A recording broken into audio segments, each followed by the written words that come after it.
Priest for Life. Welcome to endabortion.tv. Today, once again, we're joined by our associate, Dr. Theresa Burke, who founded Rachel's Vineyard Ministries. Many of you are familiar with that healing ministry throughout the world, bringing moms, dads, and entire families back to the peace and forgiveness of the Lord. Theresa, great to be with you today. Great to be here. Thanks. You know, in March of 2020, we will reach the 25th anniversary of Evangelium Vitae, the Gospel of Life. Wow, has it been that long? It has been that long. St. John Paul II wrote this document, which has become the Magna Carta of the pro-life movement. For us, in the healing ministries after abortion, paragraph 99 of that document is very, very important. He speaks directly to the women who've had abortions, and he says a number of powerful things to them that I'd like to get your fuller perspective on. He talks to them, first of all, about facing honestly what happened. He talks to them about not giving in to discouragement. He talks about something that, as we know, is a question that frequently arises in their minds. What happened to my baby, and what do I do about that? And so he urges them to entrust their child to the Lord. And then he speaks about the expert and friendly help of others. And then he talks about the fact that they, who have been so devastated by abortion, can become some of the most eloquent spokespersons for the right to life. Tell us your thoughts and insights about what John Paul II said and still says today to those who've had abortions. You know, as a people that need to remember what's happened, to grieve it, to face it honestly, as he suggests, we're bought into that reality that as we remember our child, we remember the faith that speaks to life everlasting. And that when Christ has died, we remember that. We have to remember that our baby died, that Christ is risen, that our baby is also gone to be with the Lord. And when Christ comes back, he brings the child in his arms to the mother. He brings the child, yes. So I think there's just so many levels where faith has such a critical role in bringing healing. And you know, in psychology, you know, there's so many good interventions I could do as an expert. But I honestly can say I can't do what I've seen God do. And that if we can't offer hope, all there is despair. And you can do a lot of things to help people manage their symptoms, but the Lord heals them. He releases not only the trauma, but brings a healing. And when I think about healing, sometimes we think that, oh, we want to go back to how you felt before this happened. And God's plan is that he makes us better than we ever could have been. It's not a matter of going back. It's a matter of going forward. But going forward. So you go back not to be re-traumatized by it, but to be freed from the grip that the trauma has upon your heart and soul and even body. As we talked before about how the trauma is locked and held in the body. So, but the Pope to speak to this, to put it out there as a theology that's truth of the church, encyclical, you know.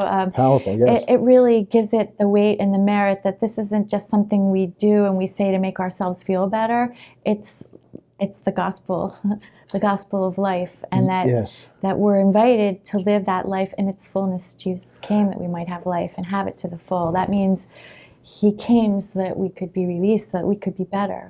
You know, I want to focus for a moment on that, you know, what he says, the courage to face honestly what happened. And you mentioned it there. When we say Christ has died, Christ is risen. Now, before we talk about Christ is risen, obviously we have to acknowledge that he died. And it seems to me that there are a lot of people, maybe it's just a common tendency that we have, or even perhaps some of those that are with goodwill trying to help people overcome the pain of their abortion, who jump right away to the point of saying, oh, well, you know, your baby's in heaven. And as you're saying, there is a tremendous comfort and strength that we find when we realize, as I often say to people, God loves your baby more than you do. He wants your baby to be saved even more than you do, even though we want it so much. And so that hope and that assurance in the love of God for these children is very, very important to focus on. But is there a danger if people, after they've gone through the terrible experience of an abortion, jump over the acknowledgement that, hey, my baby died, and immediately simply start talking about the next life? I think there is, and I've seen it in my practice in the field, because we know that the forgiveness of God and His mercy is always there for us, but people that I've known could have gone to confession 100 times because they never did the grieving. And I think I have this thought of how we can taste and see the goodness of the Lord, but until there's grieving, there's no room to empty that. So that when you take in the Word of God, you can fully digest it. Yes. Because you've released a space for it, because that grief, the trauma, takes up a lot of space. Yes. And so I like to say the grief needs to be emptied so there's room for the grace. The grace is always there. Yeah. But there's something we have to do so that it sticks. And then you don't feel the need to go to confession again and again. So that's so important, because obviously I've heard many confessions of people with who've had abortions, and I always tell them, I said, if you still feel bad after this confession, please understand that is normal. It doesn't mean you're not forgiven. It means you need to do the work of grief. Grief is an adjustment to a loss, isn't it? I mean, If you want to define it simply, you have to adjust to a loss. And as I've heard you say often, it's hard. Grief is hard work. You've got to do. You're doing something very deliberately. This is, first of all, very important, not only for the people to know who may be having to go to confession for this, or who have friends and relatives who have to go to confession for this, but for the priest to understand this. Don't just say, okay, everything's okay, don't think about it anymore. That's one of the worst things he can say. I think right? It is. He has to say, look, now rejoice that you have been forgiven by the Lord, but undertake now, with your hand in His hand and with the help of others, undertake now the work of doing the grief. Now, for someone who, let's say it's been a while from their abortion, they finally got up the courage to go to confession, and maybe that priest is the first person of anybody that they've even talked to about that abortion. What are the kind of things then that the priest should say to her to encourage her to begin that grief work? Well, it's that if you stop there, you've missed the best part of what's to come, which is through the healing, after the grieving, you actually develop a spiritual relationship with your lost child. And this is a whole nother level. It's like the icing on the cake that awaits you. And if you just stop there, it's like God wants to give you more. Yes, you're forgiven, but He wants to give you more. And there's so much blessing that you can really achieve. And as the Holy Father even said, those who have done this work become the most eloquent defenders of everyone's right to life. Eloquent because they're speaking from their heart. They know what they're talking about. Right. It's not a theology. Right. It's a lifestyle of passion, of love. And that's the love that when you can be forgiven for something, but when you rearrange the relationship you had with the baby or the trauma, that's what healing is. It's, I see it different. And now I see, as one woman said, there's no greater love.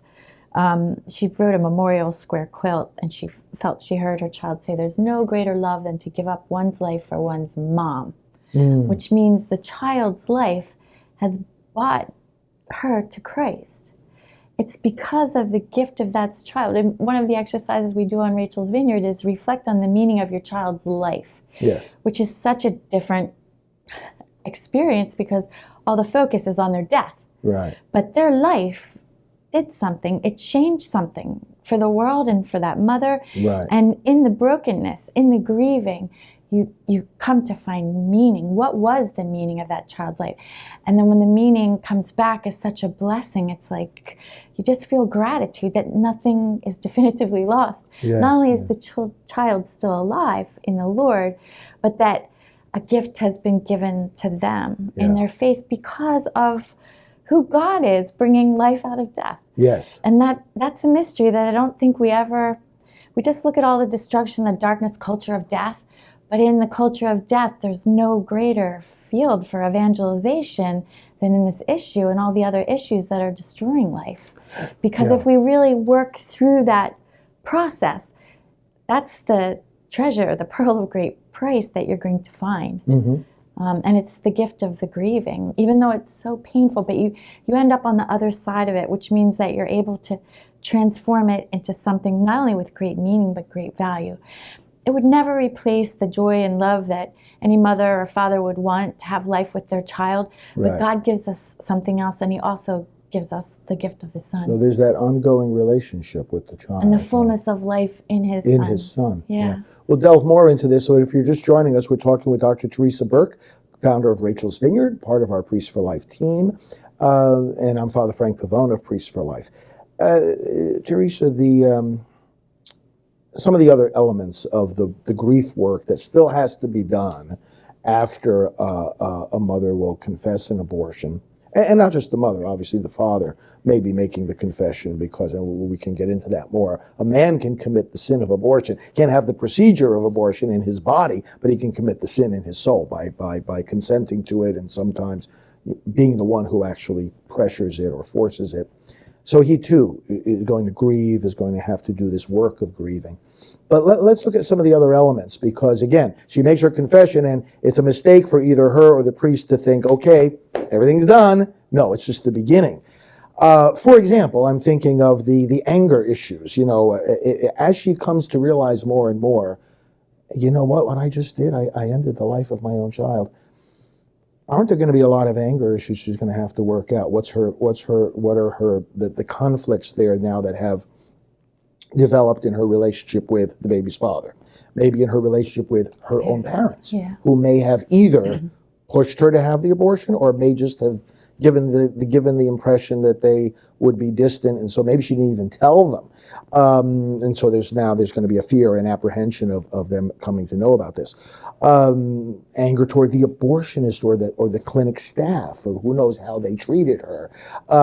There's a lot of work there, isn't there, to sort of readjust those relationships and all those inner conflicts. Well, there's a lot of relationships that need to be reconciled somehow. And there's also something where you look at the abortion in the larger context of your life and all the people that played a role, even to the point of coercion. So to be able to go back and look at that, there's another level of healing by embracing it and saying, I was afraid to speak up. I didn't, at one point, everything inside me was screaming, get off the table and get out of here, but they couldn't move. And I just think that when you look at everybody who played a role, we don't dismiss our personal responsibility in any, challenging situation or a mistake that was made, but I think that a lot of women take all the burden of the guilt, the blame, the shame, the responsibility. The woman caught in adultery, it's all her fault. Who are the other people that were there that brought all this forth? And that's where the anger really comes back, because when they go back and they start to feel, start to really look at the situation, they remember everybody who might have threatened them, I'm not going to love you if you don't do this, this is what's best, and just to look at that. And that's where pain comes forward that's already there, but it hasn't been sort of looked at in a way that allows you to not only grapple with it, but move beyond it, because you can stay stuck in anger towards people and even unconsciously not even aware of why you can't stand to look at them, or you don't want to be around them, or I can't go home for Christmas anymore. And can't go home, can't go to certain places, can't have physical intimacy anymore, all right? That's another problems that result, sexual dysfunction, because this is the place you're celebrating union and communion with God even. And when when death has come out of that experience of profound intimacy and what is supposed to be love, that death event is actually attached, it becomes a trauma attached to one's sex life. And so, like we talked about before, the different responses of trauma, some people just go numb, they don't feel anything. Or they say, I just want to get this over with, and they're like a dead body that's not even there. And their partner may be experiencing pleasure and everything, and she's dissociated. You know what, and this all ties in with this. What I'm always impressed by as we either do Rachel's Vineyard work or we talk with the men and women who have come through the Silent No More campaign, how many of them say, we had that experience that day of the procedure, and then we never spoke about it again. This is such a, you must hear it all the time too, right? I do. It's so, we never spoke about it again. Now that's part of, obviously, the traumatic symptom of avoidance, right? Right. Let's just get rid of it. Part of it, unfortunately, might also be fostered by this mistaken idea. I mean, maybe they did at some point talk to a fellow believer or a pastor, and they said, hey, you know what? God has forgiven you. Move on. Don't push it away. Don't think about it anymore. Not a good idea. Well, it festers. Yeah, it festers. And I think that's when couples, they'll say that our marriage died the day that child died. The pleasure we had in our sex life was never returned. In fact, there's some people, even men, who can't consummate their marriage when they have had an abortion before they were married, but they had no problem before that death event. Yes. So they just bring the baggage in, and they bring it in. It festers. I think that it's not unfair to even call it a type of cancer that insidiously destroys cell by cell, like the living temple of our bodies. And here's a big irony: the pro-abortion people, as you know, they'll say, oh, well, you've got to be able to have an abortion so you can get on with your career, so that you can get on with your education. Isn't it true to say that because of this festering wound of abortion, that's precisely, for many people, what then interferes with their ability to get on with their career? Yes, it goes both ways. If you're someone that's going to distract yourself, you can go on and be very, very busy. You could be a workaholic. You could earn many degrees. But we can only do that for so long before the trauma catches up. It catches up. Burns you out. That's right. Because you haven't stepped back to deal with these things. And this is probably a really interesting aspect of healing, when somebody functions and overachieves and they go, and then they're like maybe 60 or 70 years old, and they'll say, I can't run anymore. They use that word, I have to stop running, it's killing me. And I hear this a lot in hospice work, when people have cancer and they're dying and they were fine their whole life, but they're getting ready to meet the Lord, and then they want to then they need to reconcile it. So when we hear this, how many women are bothered after abortion, how many men are bothered, and you can do a whole lot of research that's very compelling, but someone at the very end of life could say, I can't think of anything else but this, and I'm afraid to die until I deal with it. So we just don't know at what stage of life, whether it's right away, whether it's when you're having, when you're trying to get pregnant, when you hold your firstborn and you remember the one that was lost years before. Right. And the trauma comes back so powerfully, so potently, that people are overwhelmed by it, disabled by it sometimes, and they have a lot of trouble connecting what happened till they get into the healing. What damage can happen with, for someone who's had an abortion, what damage can happen to their relationship with subsequent children that they have? Yeah, this is a great question, and I think that there's sometimes an ambivalence. Many people will delay childbearing because it's almost like the reasons you didn't have the abortion have to become like stuck in stone. And so a lot of people will go on, and without the healing, they actually feel that they would be a terrible mother because they had to believe that it's better to abort this child as a 16-year-old than have me as its mom for whatever reason. And then if that isn't healed, that goes. But if someone moves on to have children, like you had just talked about, there's very well-known and well-researched bonding issues.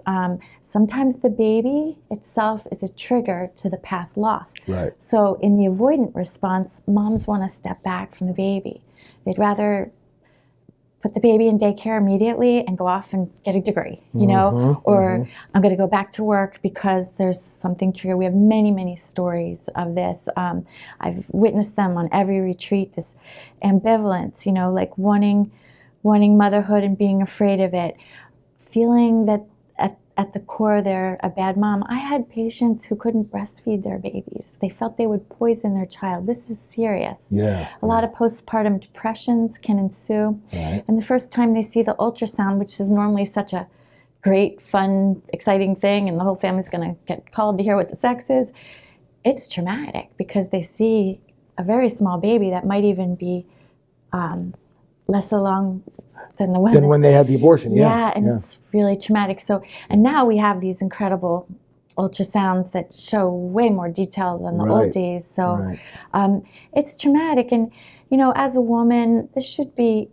like the most incredible, miraculous time of your life. And the fact that when these wounds are unhealed, I think once again, something so powerful is stolen from the family, and just the ability to enjoy those precious moments that are so natural. And it becomes unnatural because the trauma is so devastating that when you even get a little peek into remembering, it brings back those trauma responses, and they can be unmanageable sometimes. I've seen also you have in some cases this response of overprotectiveness. Is it a sense of guilt being expressed there?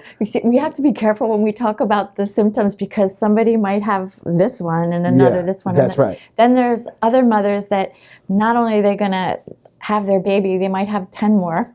Right. And they will be homeschooling mothers who don't leave their child's side, who feel like they're wonderful mothers, but they overprotect, they overcompensate, they feel very threatened by the outside, like their child's not safe. That's a trauma theme from the baby that was injured and taken. Yes. And so you can kind of have like a lot of anxiety around other people being there to help, or I can't leave my child with a babysitter, someone's going to hurt them. This is a hypervigilance. It's where you're on the alert for threats of danger and everything feels like a threat.